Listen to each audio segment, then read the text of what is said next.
Hello, and welcome to our special Doctor's Day edition of The Voice Behind the Whiteboard, organized by Voice of Healthcare. My name is Simran Chaudhary, and today we are joined by Dr. Astha Dayal, Director, Gynecologist, Obstetrician, and Laparoscopic Surgeon at CK Birla Hospital, Gurgaon, and founder of Disha Clinic, a leading name in women's health. With over 21 years of experience and expertise in advanced gynecology, laparoscopy, surgery, and women's wellness, Dr. Dayal continues to inspire through both her clinical excellence and compassionate care. And today we will explore the person behind the profession, the inspiration, defining moments, and value that shaped her journey in healing and empowering women. Welcome to our show, ma'am. Thank you so much. Thank you, Simran, for such a kind introduction. It's lovely to be here. Thank you so much, ma'am, and I wish you a happy National Doctors' Day on this special occasion. Thank you so much. Thank you. Today has been very overwhelming. Everybody has celebrated, and it's like really, you really feel proud to be a doctor today. Definitely, ma'am, and it's just not about today. It's about all the days, all 365 days of the year, where we are grateful for our doctors for working tirelessly and saving patients' life. Because at a story of a healing story of every patient is the doctor is the hero in that.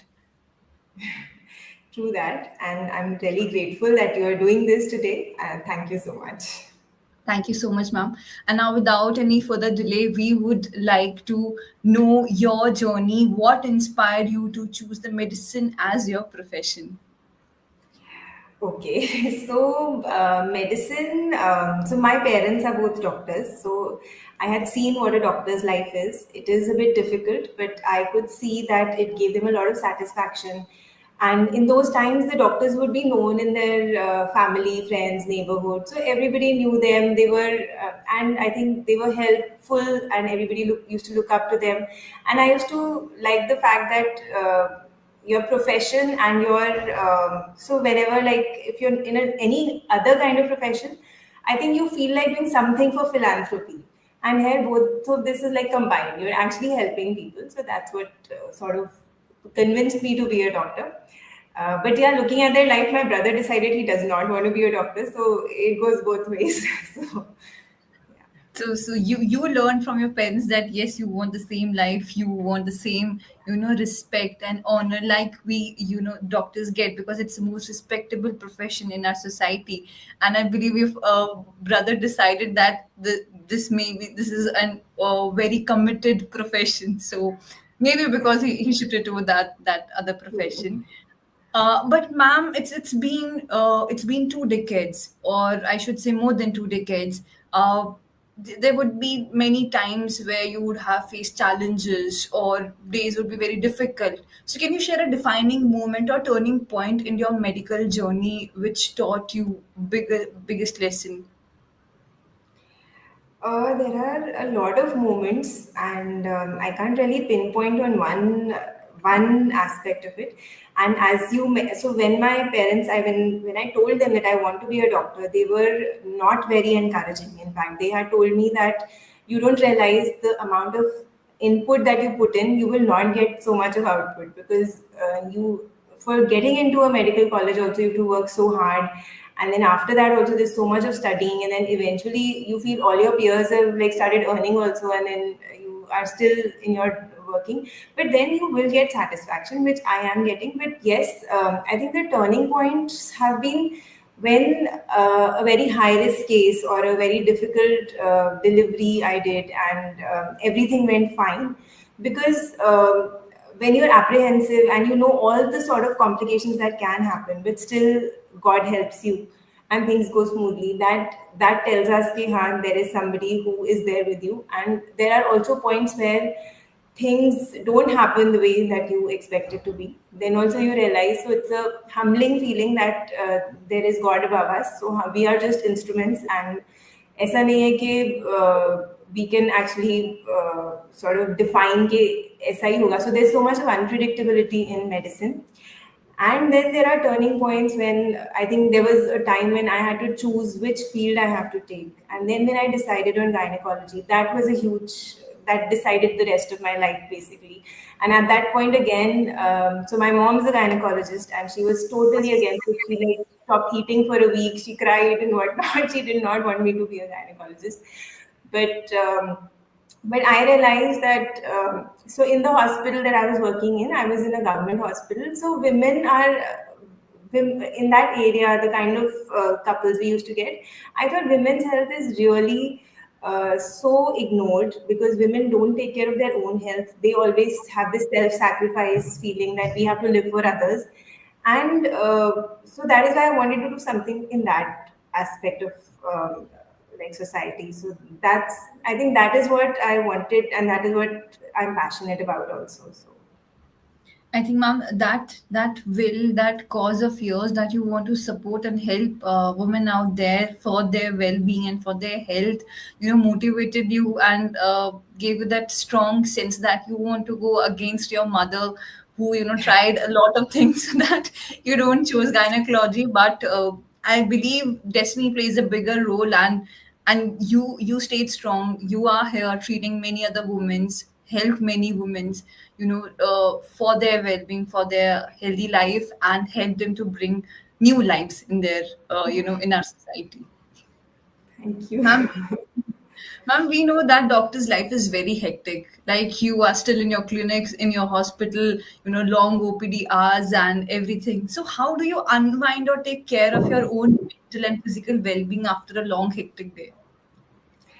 So I unwind mostly by shouting at my kids, which is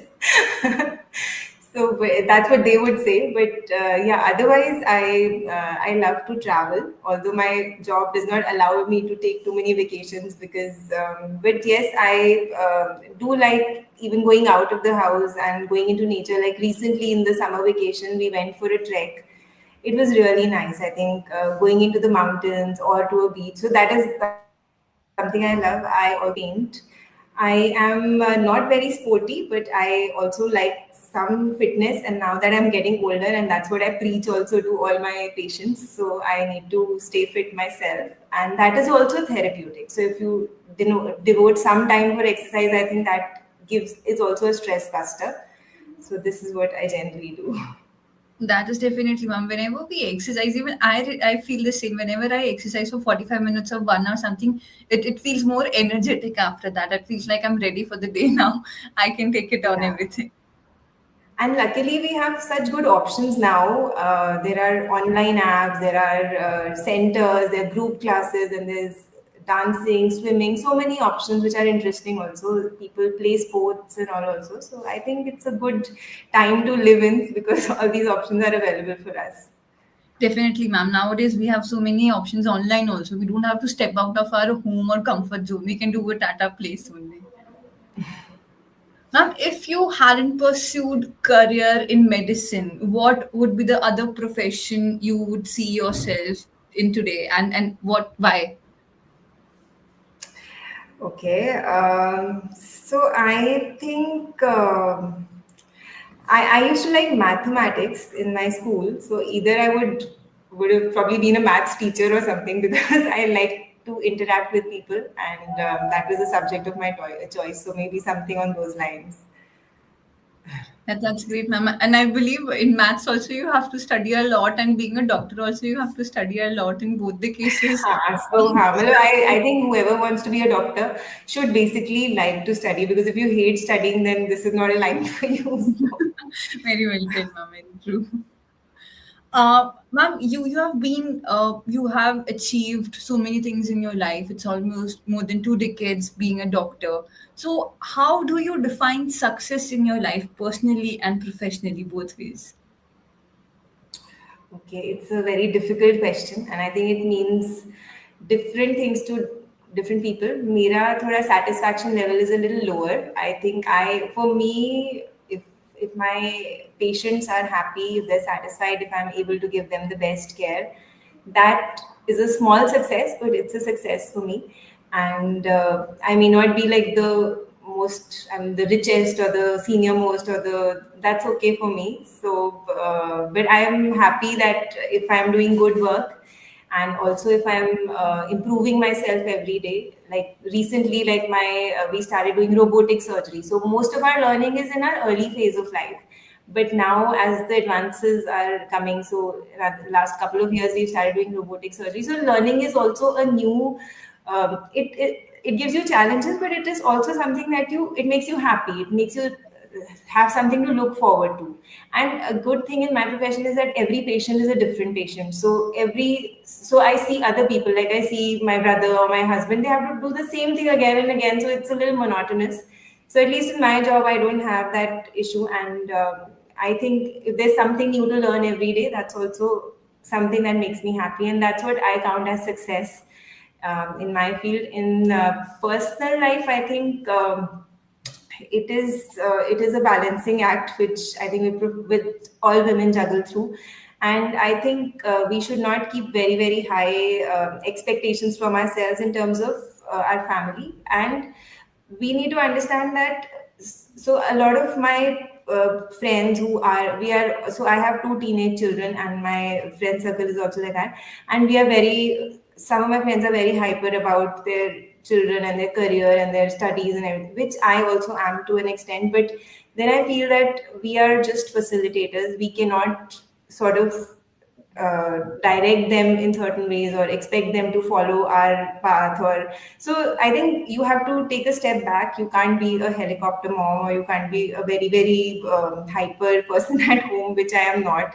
So I personal life, I don't know how to define success, but I am very happy with my family. I hope they are also happy with me. So I think that I would call as a success. We travel together, we holiday together, we don't hate each other, so which is okay. So, I think, ma'am, when we are happy and satisfied with our life in terms of what we are doing, in terms of what we have, that is the biggest success. Because yeah. ultimately, our every action is determined to be happy. And like you said, it is not based on how rich you are. It is not based on how many accolades and awards you have received or anything like that. You just need to be happy at wherever place you are. I think that's the best example of being successful in both ways. So thank you so much for teaching us and our audience about what exactly success means, because nowadays everything is very materialistic. We all would agree to that. We run behind few things. We want to achieve everything at a very early stage very easily, but we forget few things to enjoy our life, enjoy our moments, like you are doing with your family, in your profession, with every patient that is teaching you new things, and every learnings which is coming in your way. That is very true and very correct, ma'am. Ma'am, if I have to ask you that one message you would give out to the future aspirants who want to join medical field, medical profession, or the new joinees in this profession, what would be that? Okay, so one, I think not just medical, all professions, you need to work hard. And that in the medical profession, I think it starts from a very early age, like even from school time when you're preparing for your medical entrance. But also in other professions, you have to work hard. And secondly, the learning does not stop. And every patient actually teaches you something. So always keep striving to learn and be better every day. And don't shy from working hard. And also, never, because a person is putting their lives in your hands, so don't break their trust, don't do things which are not good for them. So that's, I think, these are the two three things that we have to be careful of. So that's what I keep telling my juniors, that there is some, like whenever a patient comes to you, so do the sister test or the mother test, which means that if that patient was a sister, or what, or if she was a mother, how would you have treated her? So then treat her that way. That's very generous and very lovely of you. That that personal touch should be there whenever you're teaching your sorry, uh, handling your patients. So that's very nice of you, ma'am. Ma'am, we have a fun segment for you. We will not end this conversation here. We have a rapid fire round. Oh So my I God. want your answers to be it's very fun. You don't have to take any stress. So you have to be very quick with your answers. So shall we Okay. start that? Okay. So, what's always in your coat pocket besides a pen? My phone. And if I have to ask, other than mobile phone, Okay, sometimes my OT cap is there in my pocket. A health My myth phone is you actually an extension of my hand. It's in my hand all the time. So, very true, ma'am. Without phone, there is no work going on. A health myth you wish people would stop believing. health myth. People, I think they should stop believing on Instagram and Hmm. the health myths that they talk about. And so I think they should take proper guidance from a professional if they have any health issues and not believe on social media for that. Very true, ma'am. Very correct. Because everything which is on social media is not verified. Who inspires you the most? I think who inspires me the most? A lot of people inspire me in different aspects. I think my patients also inspire me a lot of times. My parents inspired me. I do look up to like a few mentors that I had in during my teaching phase, learning phase, basically. Yes, and also I think my husband inspires me because he pushes me to work hard, be better every day. So I think that's also in different ways everybody around me inspires me. So Definitely, ma'am. We can seek motivation and inspiration from everyone around us. That's how that small, kicks, that energy comes in. That works for me. So I understand what you're trying to explain. One daily habit that keeps you grounded. mm, one daily habit that keeps me grounded, I think a little bit of. So I am a little religious. So I do pray a little bit in the morning. Nobody else in my family does that, but yes, that keeps me grounded. I thank God for everything that I have. So. I think that's the best way to start our day, ma'am. What's harder, diagnosis or explanation? Oh, I think explanation. Definitely harder. Diagnosis, I know that I can do. Explanation is dependent on how the person is going to take it. And nowadays, with everybody reading everything on Google and then coming, it's very difficult to tell people they have nothing and they think they have everything. So it's very difficult to explain to them that you have nothing. You don't have to be worried about the least specific complication of this. So that's what. Very very true ma'am. सब आजकल Google से सीख के आ जाते हैं और फिर बोलते हैं कि नहीं पता है। हाँ, मुझे actually if I am telling them the diagnosis like इसको हम गूगल पे क्या कह के सर्च करें ऐसे ही बोलते हैं like why do you have to search I am telling you so exactly when you have expert sitting in front of you. So that was our rapid fire round. Thank you so much for being candid. Thank you so much for giving, candid with your answers. And we really enjoyed this conversation with you. And with this, we want to celebrate every doctor out there. We want to celebrate you on this occasion. Thank you so much for all your selfless service, that selfless nights where you have been into hospitals treating patients out there, and leaving behind your family and doing all the sacrifices. Thank you so much for everything you have done for a society and community. Thank you so much for doing this and saying all this thanks a ton it was lovely being here Same here, ma'am. It was a great conversation. Thank you.